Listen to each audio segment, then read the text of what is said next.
আপনি কি রবকে খুঁজেন নাকি শুধু স্বস্তি খুঁজেন? আপনি কি আল্লাহকে চান নাকি শুধু সমস্যা শেষ হোক চান? আপনি কি দোয়া করেন কারণ আপনি বিশ্বাস করেন নাকি কারণ আপনি অসহায়?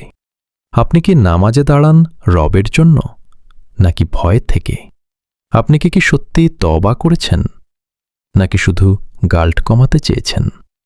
আপনি কি কুরআন পড়েন বুঝার জন্য নাকি শুধু শান্তি অনুভব করার জন্য?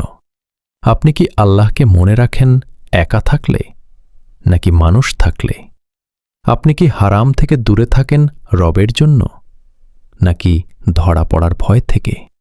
আপনি কি বদলাতে চান নাকি শুধু নিজের ভার্সনটা ভালো দেখাতে চান? আপনি কি রবকে খুঁজেন নাকি এমন একটা অনুভূতি যেটা কিছু সময়ের জন্য আপনাকে শান্ত রাখে? আপনি কি সত্য চান নাকি কমফর্ট? কারণ সত্য বদলে দেয়, কমফর্ট শুধু ঘুম পাড়ায়।